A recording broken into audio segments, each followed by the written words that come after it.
बात आज के चैनल के कार्यक्रम स्वास्थ्य चर्चा में मैं सुरेंद्र चतुर्वेदी आपका स्वागत करता हूं। मित्रों, जैसा मैं हमेशा बताता रहा हूं कि आपकी सेहत की चिंता सिर्फ आप या आपका परिवार ही नहीं करता, आपका यह परिवार भी करता है जो बात आज की चैनल से जुड़ा हुआ है। हर बार हम एक नए चिकित्सक को, नए विशेषज्ञ को लेकर आपकी अदालत में पेश होते हैं और आपकी सेहत के बारे में पूछताछ करते हैं, आपके सवालों का जवाब देते हैं। इस बार आपकी अदालत में जिस डॉक्टर को मैं लेकर आया हूं वो मित्तल हॉस्पिटल की स्त्री रोग विशेषज्ञ हैं और आपका नाम है डॉक्टर अदिति सिंह राव। डॉक्टर अदिति सिंह राव मूलतः अजमेर की ही रहने वाली हैं, लेकिन इनकी पूरी शिक्षा, दीक्षा, लालन पालन सब बाहर हुआ और उन्होंने Delhi Lady Hardinge medical college, जो बहुत महत्वपूर्ण देश का मेडिकल कॉलेज है, वहाँ से स्त्री रोग के अंदर शिक्षा ग्रहण की। स्त्री रोग का इकलौता अस्पताल ऐसा है जो दिल्ली में हार्डिंग कॉलेज जो है, महिला का कॉलेज है, वो बहुत बड़ा स्थान रखता है। वहाँ से उन्होंने न केवल शिक्षा प्राप्त की बल्कि वहाँ इन्होंने अपनी सेवाएं भी दी और सेवाएं देकर मित्तल हॉस्पिटल में आ गई हैं। ये हमारे शहर का सौभाग्य है कि वे अजमेर में हैं, वरना इतनी सुशिक्षित और इतनी प्रबुद्ध डॉक्टर कहीं भी एडजस्ट हो सकती थी, लेकिन उन्होंने अजमेर ही एडजस्ट होना स्वीकार किया। मैं आपका हमारी चैनल पर स्वागत करता हूं।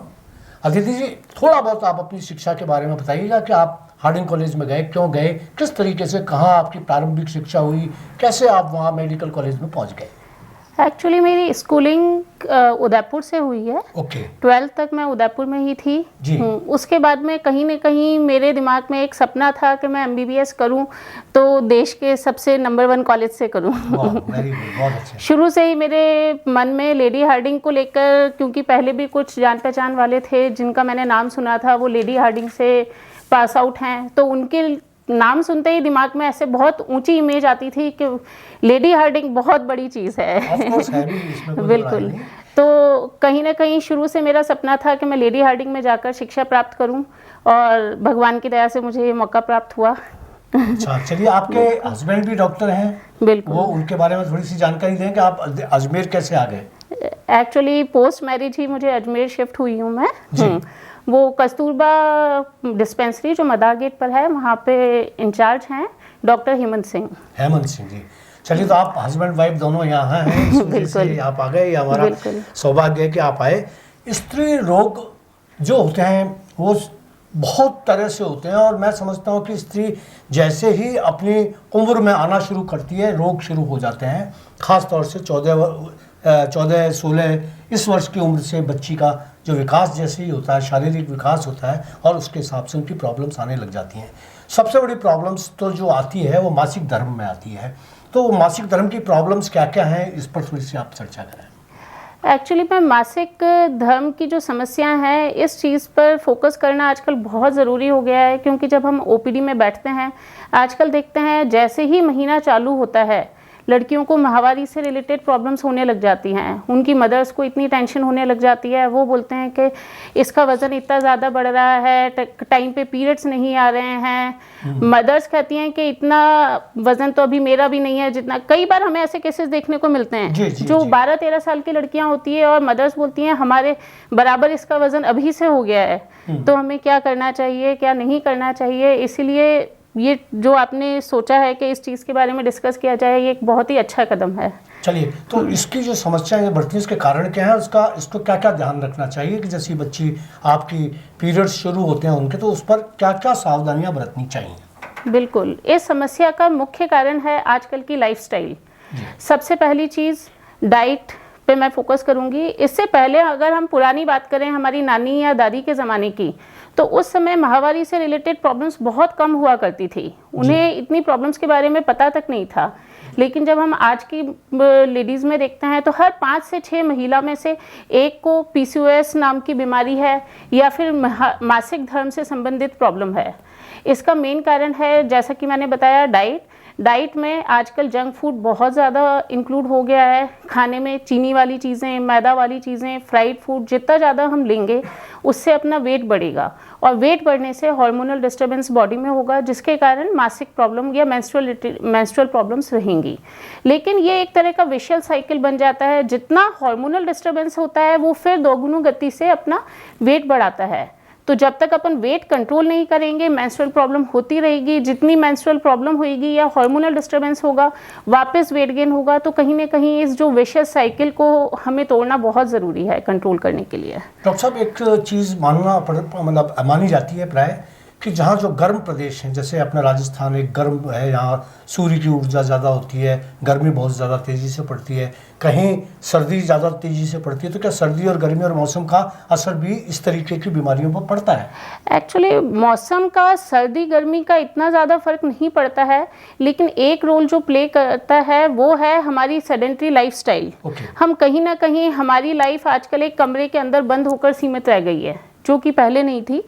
पहले कहीं ना कहीं हमें धूप का सेवन भी लेने को मिलता था। आजकल कोई अगर चाहता भी है तो उनके पास टाइम नहीं होता है। बच्चों की सुबह 6 बजे लाइफस्टाइल स्टार्ट होती है, उठते से ही नाश्ता करके वो स्कूल के लिए निकल जाते हैं, आते से ही रेस्ट करने की बजाय वो ट्यूशन्स के लिए भागते हैं और फिर वापस आके सो जाते हैं। तो कहीं ना कहीं उन्हें विटामिन डी की डेफिशिएंसी, जो कि हमें अर्ली मॉर्निंग सुबह 9 से 10 के बीच की जो सनलाइट रहती है, हल्की किरणें जो रहती हैं उनसे मिलती है, वो शायद उन्हें नहीं मिल पाती हैं। और दूसरा, उनकी लाइफ से जो चीज़ गायब होती जा रही है वो है एक्सरसाइज और खेलकूद, जो कम से कम 30 से 40 मिनट सुबह और शाम को लाइफस्टाइल में होना बहुत ज़रूरी है। तो एक्सरसाइज बहुत ज़रूरी है। बिल्कुल बिल्कुल, एक्सरसाइज ज़रूरी है। उसी से अपने बॉडी हार्मोन्स अफेक्ट होते हैं। ऑफ कोर्स, बिल्कुल होते हैं। एक बीमारी जो अजमेर में बहुत ज़्यादा तेज़ी से बच्चियों में देखी जाती है और बढ़ रही है, और बहुत सारे सवाल हमारे पास ऐसे आए हैं जिन बच्चों ने और बच्चियों के माता पिताओं ने ये पूछा है कि हमारी बच्चियों को ये बीमारी है। और वो सबसे बड़ी बात तो ये होती है कि बच्चियों अपनी बीमारी को बताने में बहुत शर्माती हैं। आज मैं आपसे बात कर रहा हूँ तो मैं सवाल पूछते हुए भी घबरा रहा हूँ, लोग देखते हुए भी घबरा रहे होंगे, उत्तर सुनते हुए वो लगता है कि यार ये कोई ऐसा विषय है जिस पर बात नहीं की जानी चाहिए, जब चुपचाप गुपचुप कमरे में बात करनी चाहिए। अगर बच्ची को लेकर पिताजी जाते हैं डॉक्टर के पास तो वो बाहर खड़े हो जाते हैं कि बच्ची तू बता देना सारा का सारा। बिल्कुल सही, मनोवैज्ञानिक है। बिल्कुल तो सही कह रहे हैं। इसके लिए आप क्या कहना चाहेंगे कि बच्चियां खुलकर आए सामने? ये तो विज्ञान है, इस विज्ञान का शरीर विज्ञान है, बायोलॉजी है, और अगर शरीर के साथ में कहीं कुछ ऊंचा नीचा हो रहा है तो उसको डॉक्टर से डिस्कस करना चाहिए, बच्चों को अपने माता पिताओं से डिस्कस करना चाहिए। और पढ़े लिखे आजकल सारे लोग माँ बाप हैं, और मैं जहाँ तक सोचता हूँ बच्चियाँ करती भी हैं, और खासतौर से माँओं से तो करती हैं, पिताजी से तो आज भी हमारे एक संस्कारों का पर्दा है, लेकिन फिर भी बच्चियां करती हैं। तो आप क्या एक संदेश देंगे? ये आप बिल्कुल सही कह रहे हैं। ऐसा हमने भी देखा है कई जगहों पर, फादर अगर लेके आते हैं, किसी कारण से मदर नहीं आ पाती है तो फादर बाहर खड़े हो जाते हैं, बेटी को अंदर बैठा के बोलते हैं बेटा ठीक से समझाना, ठीक से बताना, और बेटी खुल के वो प्रॉब्लम नहीं बता पाती है। तो मेरा यही मानना है, जबकि लेकिन ऐसा नहीं है कि सभी लोग ऐसे हैं। आजकल बहुत जनरेशन चेंज होती जा रही है। आजकल कुछ गर्ल्स होती हैं वो अपने फादर से ज़्यादा खुल गई होती हैं बजाय की माँ से।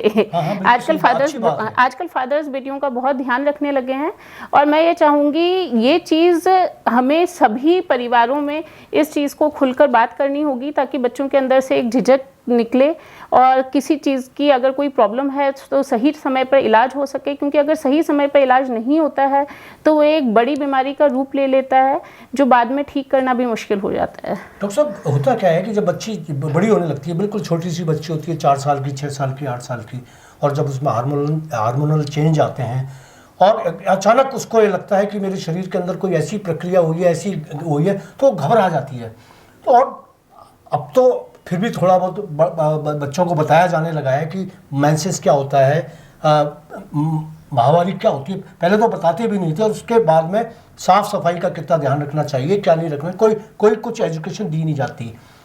मैं इस कार्यक्रम के माध्यम से ये एजुकेशन देना चाहता हूँ कि डॉक्टर साहब आप ये बताएं कि बच्चियाँ जब पहली बार मेंसेस में से गुजरती हैं या उनके शरीर में जो भी चेंज परिवर्तन होता है उसमें घबराएं नहीं, बल्कि ये काम करें, सावधानियां बरतें, उसके बारे में बताएं। बिल्कुल, ये बहुत ही अच्छी चीज़ आपने सामने लाई है। हमें बच्चियों को मेरे ख्याल से 10 साल की उम्र से ही एक चीज़ बतानी शुरू कर देनी चाहिए कि इस तरीके से हर लेडी की बॉडी में चेंजेस आते हैं और उन्हें मेंस्ट्रुअल साइकिल हर महीने होगी। क्योंकि अगर एक गर्ल को, एक लड़की को पहले से ये बात पता होगी तो वो उस चीज़ से अचानक से घबराएगी नहीं। वरना कई बार कुछ पेशेंट्स होते हैं जो हमारे पास बच्चियां होती है, छोटी सी बच्चियां, जो पेरेंट्स लेके आते हैं कि ये इसने खाना बंद कर दिया है, ये कल से रोए जा रही है और हुआ कुछ नहीं है, आई उसे सिर्फ नॉर्मल मेंस्ट्रुअल साइकिल है, डे 1 है पीरियड्स का, लेकिन उसे लग रहा है कि मुझे बहुत बड़ी बीमारी हो गई है। जो पेरेंट्स मुझे, क्योंकि आजकल टीवी देखकर या मूवीज़ देखकर बच्चों में ये समझ में आने लग गई है कि इस तरीके से बहुत बड़ी बीमारी हो जाती है, तो कई बार छुपा लिया जाता है। तो हमें ऐसे 1-2 केसेस भी देखने को मिले हैं जहाँ पे बच्ची ने खाना बंद कर दिया है, बच्ची ने बोलना बंद कर दिया है कि मुझे बहुत बड़ी बीमारी हो गई है, मुझे स्कूल जाने से रोका गया है और अब अगर उसे ठीक नहीं किया गया तो मुझे कुछ हो जाएगा। तो अगर वही चीज़ वो पहले से उसका माइंड प्रिपेयर होता तो शायद उसे ये सब फेस नहीं करना पड़ता। और दूसरी चीज़ मैं चाहूँगी, अगर वो पहले से बच्ची प्रिपेयर्ड होगी तो हमें शायद उसे स्कूल से भी नहीं छुट्टी दिलानी पड़ेगी। क्योंकि कहीं ना कहीं फिर वो एकेडमिकली भी पीछे रह जाते हैं बच्चे।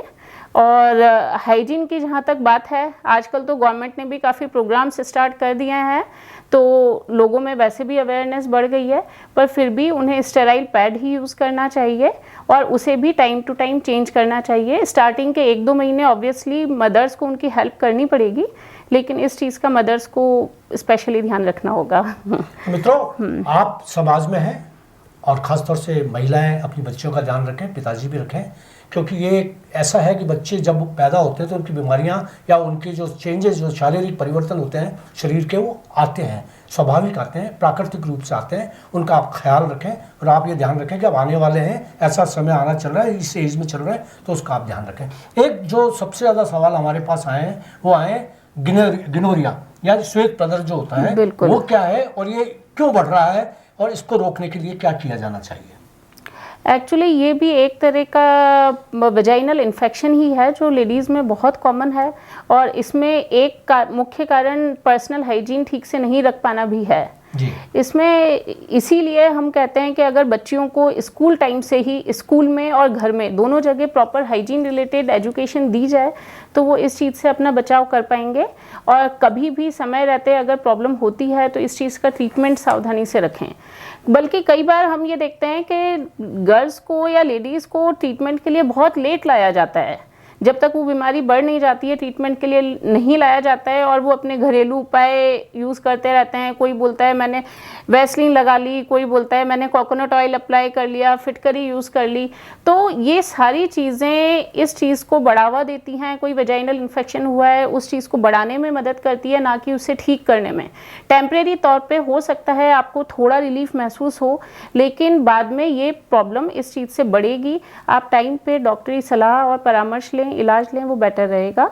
और सबसे पहली चीज़ तो है आप पर्सनल हाइजीन का ध्यान रखें। दूसरी चीज़, नहाते समय वेजाइनल एरिया पर सोप और शैम्पू बिल्कुल भी यूज़ नहीं करना है। ह्यूमिडिटी से हमें बचाव करना है।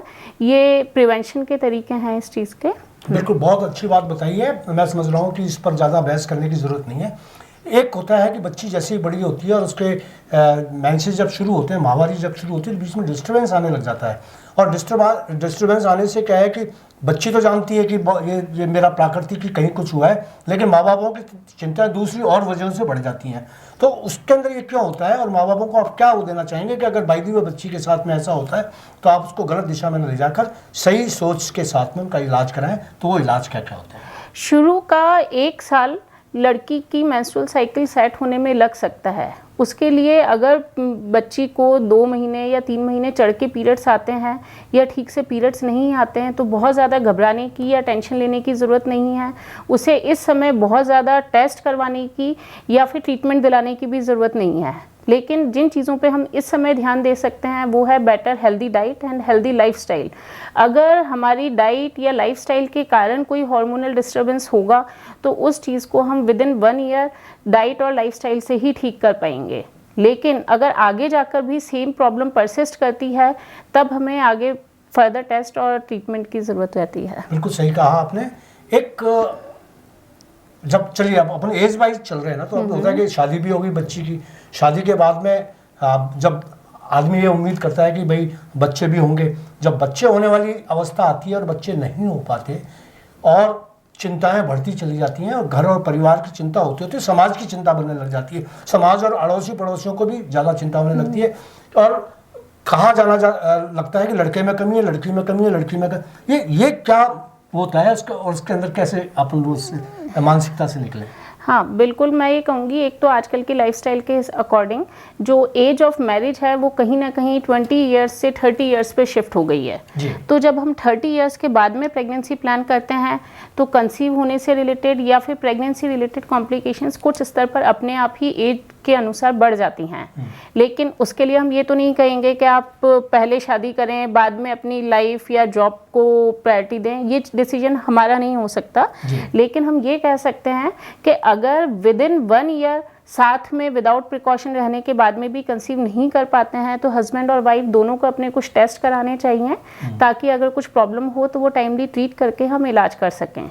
और जहाँ तक बात है कंसीव, अगर किसी गर्ल में पहले से हार्मोनल डिस्टर्बेंस के कारण पीरियड रिलेटेड डिस्टर्बेंस चल रहा था तो नियर मैरिज या फिर नियर कंसेप्शन जब वो कंसीव करने के लिए प्लान कर रहे हैं वो सबसे पहले ट्रीटमेंट लें अपने मेंस्ट्रुअल साइकिल रेगुलेट करने का, उसके बाद तुरंत कंसीव करने के लिए ट्राई करें। क्योंकि अगर मेंस्ट्रुअल साइकिल इरेगुलर रहेगी तो कंसीव करने में भी प्रॉब्लम आती है। कई बार कंसीव हो जाता है तो वो हेल्दी ओवा नहीं होकर अर्ली अबॉर्शन या फिर ब्लाइटेड वोम यानी कि बच्चे की हार्ट बीट नहीं आ पाती है, सिर्फ बच्चे के आसपास की जो थैली होती है वो विकसित होती रहती है और बेबी ठीक से नहीं बन पाता है, अबॉर्शन में लीड कर जाता है, जो एक तरह से मानसिक तौर पर भी उस कपल के लिए ठीक नहीं होता है। बिल्कुल, ये सवाल मैं पूछने वाला था, आपने पहले जवाब दे दिया कि बहुत सारे जो दर्शक हैं उन्होंने ये पूछा है कि भाई कोलैप्स हो जाती है, उनकी डिलीवरी होती है, कंसीव करते हैं और 2-3 महीने 4 महीने 5 महीने वो होता है, उसके बाद में वो कोलैप्स होता है और ये हर बार होता रहता है। तो वो ऐसा लगता है कि जैसे कोई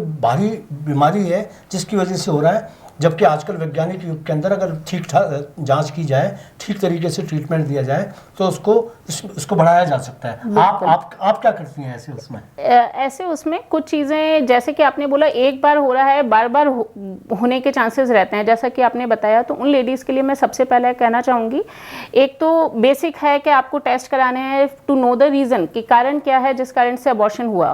बाय चांस हमें कोई रीज़न उसमें नहीं मिलता है, हार्मोनल डिस्टर्बेंस या कोई और रीज़न ही है जिसके कारण ऐसा प्रॉब्लम हो रहा है, तो मिनिमम 4 to 6 मंथ्स का गैप रखना है हमें सेकंड प्रेगनेंसी में फर्स्ट ऑफ ऑल, ताकि जो भी ऐसा कारण था जिसे हम डायग्नोज ना कर पाए वो रिपीट ना हो पाए। हमारी बॉडी के अंदर कहीं ना कहीं माइनर अमाउंट में भी एलिमेंट परसिस्ट कर रहा है तो वो ठीक हो जाए। सेकेंडली हम उस बीमारी के स्ट्रेस से भी अपने आप को दूर रखें, क्योंकि कहीं ना कहीं स्ट्रेस बहुत बड़ा फैक्टर होता है हमारे हार्मोन्स रेगुलेट करने में, जिससे अर्ली अबॉर्शन के चांसेस होते हैं। तो जब एक तो अपन 6 मंथ्स का गैप कर रहे हैं, दूसरी चीज़ हमें कंसीव करने के 3 मंथ्स पहले फॉलिक एसिड की एक छोटी सी टैबलेट होती है वो स्टार्ट करना बहुत ज़रूरी होता है। इससे कहीं ना कहीं अबॉर्शंस के चांसेस कम हो रहे होते हैं, जो सभी को पता नहीं होता है। फॉरेन कंट्रीज़ में ये काफ़ी पहले से है कि लेडीज़ जब भी कंसीव करने के लिए प्लान कर रही होती हैं फॉलिक एसिड की टैबलेट स्टार्ट कर देती हैं। आजकल इंडिया में भी लोग इस चीज़ को लेकर जागरूक हो गए हैं, लेकिन जिन लोगों को नहीं पता है उनके लिए मैं कहूँगी जब भी वो कंसीव करने का सोचें फॉलिक एसिड की टैबलेट ज़रूर स्टार्ट कर दें। ऑब्वियसली हमें नहीं पता कि किन 3 महीने बाद हम प्रेग्नेंट हो जाएंगे, तो चाहे हमें 3 की बजाय 6 महीने वो टैबलेट लेनी पड़े या 7 महीने लेनी पड़े, उससे नुकसान कुछ नहीं है, लेकिन उसके होने वाले फायदे बहुत हैं। जी डॉक्टर साहब, एक और सवाल जो आया है वो आया है फिलोपियन ट्यूब से रिलेटेड, कि बच्चा फिलोपियन ट्यूब में अटक जाता है या फिर बड़ा मतलब बहुत ज़्यादा वाली वो सावधानियां बरतनी पड़ती हैं, तो ये क्या प्रॉब्लम है इस पर? एक्चुअली ये जो फैलोपियन ट्यूब में बच्चा अटक जाता है इसे हम बोलते हैं ectopic pregnancy. Ectopic pregnancy prevent करने के लिए हम अपनी रूटीन लाइफस्टाइल में कोई चेंजेस नहीं कर सकते हैं। ये हमारी जो फैलोपियन ट्यूब्स होती हैं, बच्चेदानी की नलियाँ, आम भाषा में हम बच्चेदानी की नलियाँ या ट्यूब भी बोलते हैं, उन्हें कहा जाता है। एक बच्चा लगने की प्रक्रिया ये होती है कि अंडाशय यानी कि ओवरी में अंडा बनता है और हमारी फैलोपियन ट्यूब उस अंडे को बच्चेदानी तक लेके जाती है। वहाँ पे बच्चा स्पर्म के साथ मिलके ग्रो करता है। लेकिन कहीं ना कहीं अगर हमारी फैलोपियन ट्यूब में कोई बनावटी खराबी है या कहीं जाके कोई ब्लॉकेज है या कोई इन्फेक्शन है या कोई मांस बना हुआ है, कोई इस तरह की फैलोपियन ट्यूब के अंदर प्रॉब्लम है या मोटिलिटी कम है, जिसके कारण वो जो एग है अपना अंडेदानी से बच्चेदानी तक नहीं पहुंच रहा है, उस केस पे में स्पर्म अगर फैलोपियन ट्यूब में चला जाता है और बेबी अगर वहाँ ग्रो करने लगता है तो इसे हम एक्टोपिक प्रेगनेंसी बोलते हैं या फिर ट्यूबल प्रेगनेंसी बोलते हैं। और अगर ऐसे में बेबी बिल्कुल ठीक हो, बेबी की हार्ट बीट आ जाए और वो अगर ग्रो हो जाए तो बच्चे दानी की जो नली या फैलोपियन ट्यूब होती है वो फटने का भी डर रहता है। ऐसे में ऑपरेशन की तुरंत ज़रूरत पड़ती है। इसीलिए हम जो कहते हैं ना कि पहली जांच डॉक्टर से जल्दी या पहली सोनोग्राफी जल्दी से जल्दी करानी चाहिए। उसका main reason ectopic rule out करना रहता है कि कहीं एक्टोपिक प्रेगनेंसी तो नहीं है। कहीं ना कहीं कई बार हम देखते हैं कि घर के जो बड़े बुजुर्ग होते हैं, हालांकि प्रेगनेंसी में हम हमेशा बोलते हैं कि बड़े बुजुर्गों की बात ज़रूर माननी चाहिए क्योंकि वो काफ़ी सालों से दुनिया देखते हैं, अनुभवी हैं, लेकिन कहीं ना कहीं वो मना कर देते हैं कई बार पेशेंट्स को कि नहीं जल्दी सोनोग्राफी मत कराओ, इतनी जल्दी डॉक्टर के पास मत जाओ। तो मैं इस चीज़ के लिए सलाह दूंगी कि जल्दी सोनोग्राफी कराना सिर्फ एक्टोपिक प्रेगनेंसी रूल आउट करने के लिए बहुत ज़रूरी है। बहुत अच्छी बात बताइए। दर्शकों, आप सुन रहे हैं, जितनी भी बातें बताई जा रही हैं आप अपना इस सुनने के बाद में इस नतीजे पर पहुंच रहे होंगे जो डॉक्टर साहब बता रहे हैं वो बुजुर्गों से बेहतर और साइंटिफिक बात बता रहे हैं। अब मैं आ रहा हूँ मूल सवालों पर, है ना। महिलाओं में जो पॉलिस्टिक ओवरी सिंड्रोम होता है वो क्या होता है और उसके बारे में थोड़ी सी आप जानकारी लोगों को दें। हम काफ़ी देर से लाइफस्टाइल, स्ट्रेस और डाइट के बारे में बात कर रहे हैं। तो मूलतः स्ट्रेस, लाइफस्टाइल चेंज और अनहेल्दी डाइट के कारण और कुछ जेनेटिक फैक्टर्स के कारण अगर बॉडी के अंदर हार्मोनल इम्बैलेंस ज़्यादा होता है तो हमारी बॉडी के अंदर जो अंडाशय होते हैं वो फीमेल हार्मोन्स की बजाय मेल हार्मोन्स ज़्यादा प्रोड्यूस करने लगते हैं, जिन्हें हम एंड्रोजन कहते हैं। और इस केस में अंडेदानी के अंदर छोटे छोटे बहुत से सिस्ट बन जाते हैं। तो जैसा कि नाम से ही पता चल रहा है, पॉलीसिस्टिक, पॉली मतलब बहुत ज़्यादा, सिस्टिक मतलब सिस्ट और ओवरी मतलब अंडाशय। हमारी अंडाशय के अंदर, ओवरी के अंदर बहुत सारे छोटे छोटे सिस्ट बन जाते हैं, तो उसके कारण ये समस्या होती है। इस समस्या को पैदा होने के बाद में क्या क्या भुगतना पड़ता है? इसका जैसा कि मैंने बताया, मेल हार्मोन्स बढ़ जाते हैं, तो उससे एक गर्ल को या लेडी को जो सिम्टम्स होते हैं उसमें होता है अनचाही जगहों पर बाल आना, जैसे कि अपर लिप्स। हल्के बाल किसी को भी आ सकते हैं, इस चीज़ को लेके स्ट्रेस नहीं लेना है, लेकिन ज़रूरत से ज़्यादा या फिर कोर्स थिक हेयर्स आना अपर लिप पे, चिन पे, चेस्ट पे, पेट पे, जहाँ पे आमतौर पर लेडीज़ में बाल नहीं होते हैं, वो बहुत ही एक्सेस ग्रोथ होना, जिसे हिर्सुटिज्म कहा जाता है, वो पाया जाता है because of increasing androgen levels, male hormones के बढ़ने से।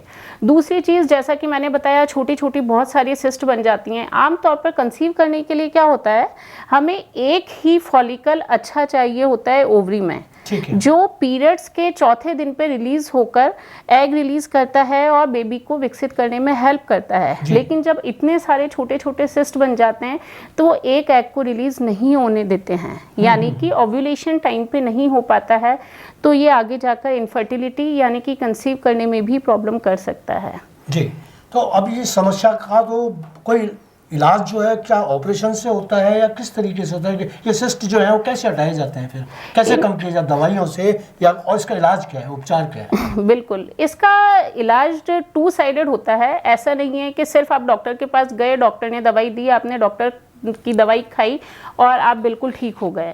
इसके लिए पेशेंट्स को भी थोड़ी मेहनत करनी पड़ती है। डॉक्टर की तरफ से आपको हार्मोनल ट्रीटमेंट दिया जाता है to regulate the body hormones, लेकिन आपको जो घर पे मेहनत करनी पड़ेगी वो रहेगा exercise in any form, what ever you like. चाहे आपको योगा पसंद हो, एरोबिक्स, जुम्बा, वॉक, जो आपको अच्छा लगता है, क्योंकि खुश रहने से भी अपने जो बॉडी हार्मोन्स हैं वो एलिवेट होते हैं। तो 30 to 40 मिनट्स, जैसा कि मैंने बताया, morning and 30 to 40 minutes evening exercise in any form बहुत ज़रूरी है। डाइट में healthy food, to avoid processed and packaged junk food हमें बिल्कुल अवॉइड करना है। शुगर रिच फूड भी हमें अवॉइड करना है और साथ में मिल्क प्रोडक्ट्स भी अवॉइड करना है।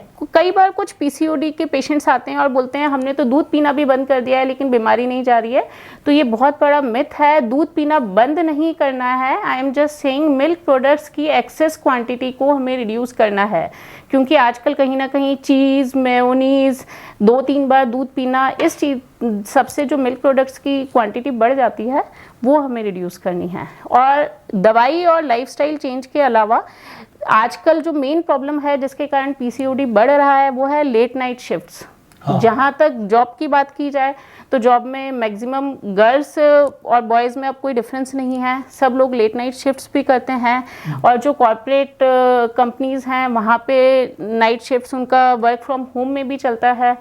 तो वो चीज़, या फिर बच्चों को ही देख लें तो लेट नाइट तक टीवी देखना, मोबाइल देखना, वीडियोस देखना, या फिर जो स्टूडियस बच्चे हैं वो कोई एग्ज़ाम की प्रिपरेशन कर रहे हैं तो लेट नाइट तक जगना, इन सब से जो अपने नाइट के हार्मोन्स होते हैं वो प्रभावी हो जाते हैं और हार्मोनल इम्बैलेंस हो जाता है। एक प्रमुख कारण पीसीओडी होने का ये भी है। तो मैं ये कहूँगी कि जहाँ तक जो काम अपन मॉर्निंग में शिफ्ट कर सकते हैं वो नाइट में अवॉइड करके मॉर्निंग में स्टार्ट करें, जैसे कि अर्ली टाइम स्टडी बहुत अच्छी रहती है जी।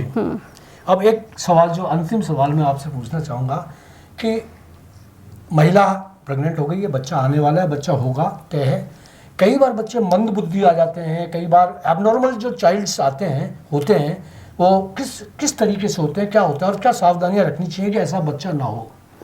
मंद बुद्धि बच्चा होने के लिए एक चीज़ जो मैंने अभी आपको कुछ टाइम पहले ही बताई थी, फॉलिक एसिड की टैबलेट। तो एक तरह से मुझे तो लगता है फॉलिक एसिड को जादुई टैबलेट हम बोल सकते हैं। अच्छा। क्योंकि फॉलिक एसिड अगर 3 महीने पहले स्टार्ट की जाए तो भी हम इस तरह के बेबीज़ को होने से रोक सकते हैं, क्योंकि फॉलिक एसिड की कमी एक प्रमुख कारण है जिससे बेबी के अंदर एबनॉर्मलिटीज़ होने का कारण हो सकता है।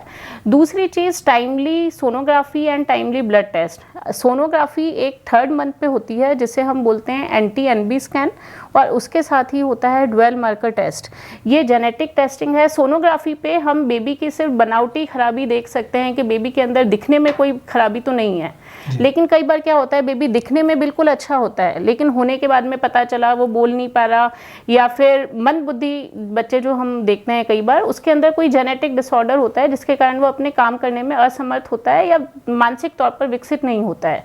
उस केस में 3रे महीने पे ड्वेल मार्कर टेस्ट और 4थे महीने पे क्वाड्रपल मार्कर टेस्ट होता है, वो कराना बहुत ज़रूरी होता है ताकि अगर उसमें कुछ प्रॉब्लम आती है तो हम टाइमली प्रेगनेंसी को आगे बढ़ाने से लेके रिलेटेड डिसीजन ले सकें। डॉक्टर साहब, आजकल सिजेरियन ऑपरेशन से बच्चे पैदा करने का जो प्रचलन बढ़ गया है, ये कई बार तो चालाकियों के साथ होने लगा है, कई बार स्वाभाविक होता है। कई बार तो जो अस्पताल हैं वो अपनी कमाई के लिए ये ऑपरेशंस करते हैं और कई बार डॉक्टर्स अपनी उस व्यवस्था से करते हैं, लेकिन कई बार ऐसा भी होता है कि ज़रूरी होता है। तो आप इससे कब सिजेरियन होना चाहिए, कब? देखिए, मैं आपकी इस बात से बिल्कुल भी सहमत नहीं हूँ कि डॉक्टर्स या अस्पताल अपनी कमाई के लिए सिजेरियन सेक्शन करते हैं।